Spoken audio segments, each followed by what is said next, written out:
Welcome to The Hidden Truth. We're still pretty new to YouTube, and we're looking to expand our channel. If you enjoy our videos, please consider sharing them on social media or other UFO communities. Your support means everything to us. Here are 6 Soviet cases from 1959 to 1967. Sorry about the robot voice. For now we are going to do a combination of some real person narrator videos and some robot-voiced ones.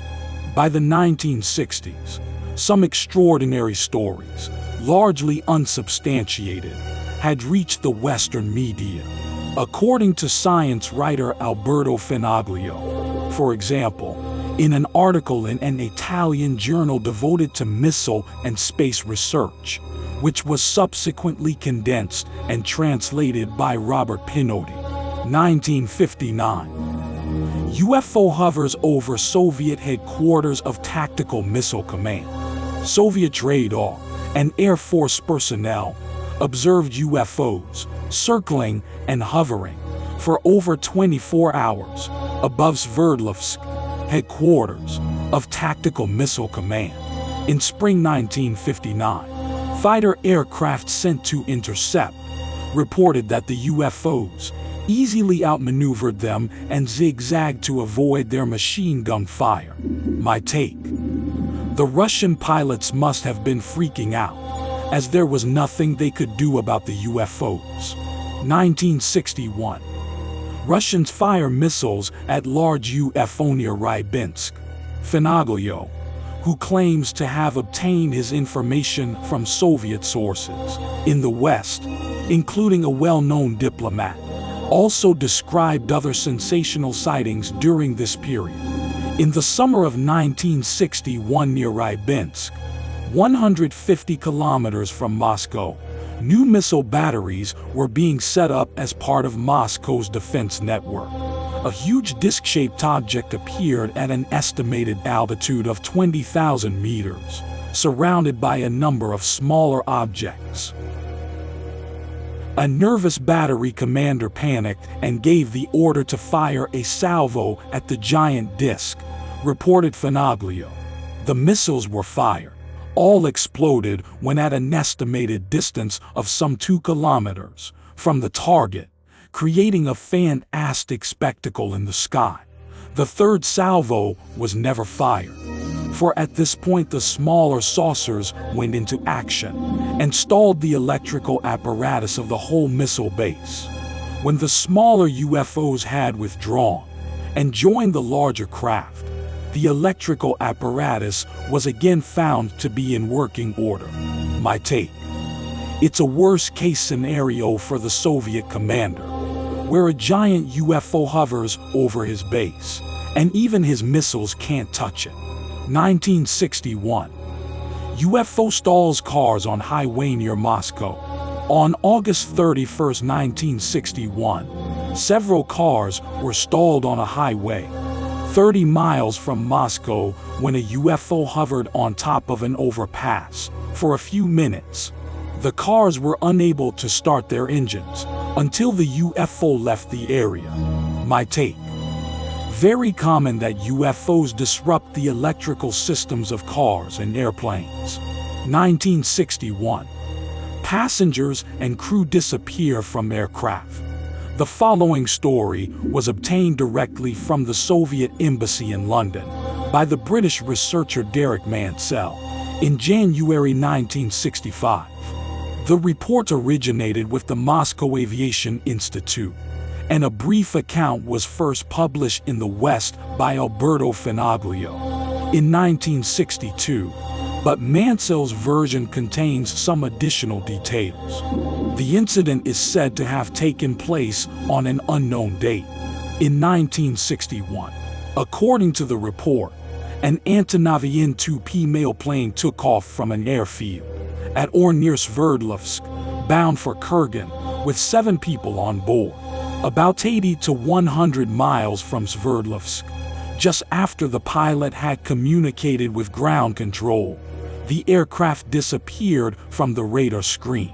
Ground control tried unsuccessfully to regain communications, So a search was launched involving several helicopters and a large detachment of troops.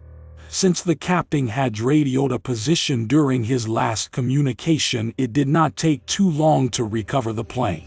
The aircraft was found in a small clearing in dense forest, completely intact. There was no way it could possibly have landed there, and the authorities stated that it looked as if the plane had been put down gently from above. But most puzzling of all was the fact that there was no sign of anyone on board. All the mail was intact, and when the engine was tested, it started, first time.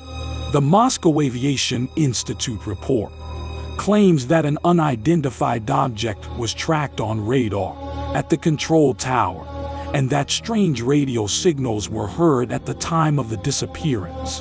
No marks or footprints were found at the site, but according to Finn Oglio's version of events, a 30-meter wide, clearly defined circle of scorched grass and depressed earth was found at a distance of 100 meters from the aircraft. My take: this is a horrifying situation. What happened to those people? Where did the aliens take them? 1964 to 1965. Voskhod I and Voskhod II. On October 13, 1964, the crew of Voskhod I, Komarov, Foktistov, and Yegorov were allegedly ordered to make a premature return to Earth after having completed only 16 orbits. The cosmonauts are quoted as saying that they regretted being ordered back so soon, as they had seen many interesting things and wanted to investigate them more fully. Reporting for a German newspaper, Saroilinger claimed that Moscow sources had told him that Voskhod I was repeatedly overtaken by extremely fast-flying discs which struck the craft violent shattering blows with their powerful magnetic fields. There is no hint of any of this in the cosmonauts' account of the space flight, although they did report some phenomena. For example, the Aurora Australis, columns of yellow light hundreds of kilometers tall, rising at right angles to the black horizon.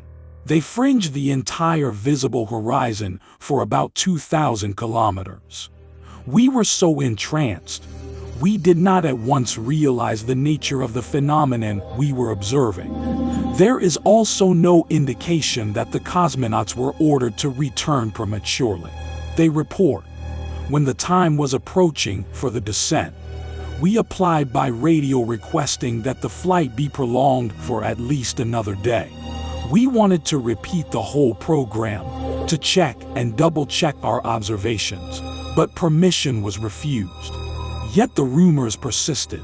Researchers Ion Hobina and Julian Weverburg were told by a Western journalist who attended the Voskhod press conference on October 21st at the Grand Hall of Moscow University that Vladimir Komarov was very brief in his delivery, although he was chief spokesman, and answered more evasively than usual. During a question put by a journalist about the possibility of meeting unexpected objects in space, Komarov walked out of the hall without further comment. On March 19, 1965, the crew of Voskhod II are said to have lost all contact with ground control and were forced to make an emergency landing 873 miles from the scheduled landing site. Stories circulated in the media that the spacecraft had come down enveloped in flames, its outside radio antenna burned off, the two-man crew having barely escaped with their lives. At the press conference on March 27th, the cosmonauts avoided questions asking them to confirm reports that they had been harassed by an unidentified object, although they did admit to seeing an unmanned satellite about half a mile from their capsule at 5:12 a.m. on March 19th, which they had been unable to identify, and said that it had appeared shortly before they lost contact with ground control. My take: I guess that unmanned satellite is Russian code for aggressive UFOs in space. 1967. UFO Stalks Russian airliner over Volgograd. In 1966, the well-known astrophysicist and UFO researcher Dr. Jack Valley attended the International Congress of Mathematicians in Moscow and managed to broach the subject of UFOs with a few scientists. This may have encouraged them to take a more open stance on the controversy, possibly contributing to the inauguration, on May 17, 1967, of a semi-official group headed by Major General Stolyarov to conduct an investigation into the subject. According to Dr. Valley, the Soviet Air Force had 15,000 reports on file at the time. One 1967 report, included in the USSR Academy of Sciences Institute of Space Research report, states that on September 19, a UFO hovered and maneuvered around an airliner, Flight 404, over Volgograd, witnessed by frightened crewmen and passengers. My take: I would both love to be there and see that sight, and would not want to be there and see that. I imagine it would have been terrifying at the time. Resources: Above Top Secret, Timothy Good, 1988.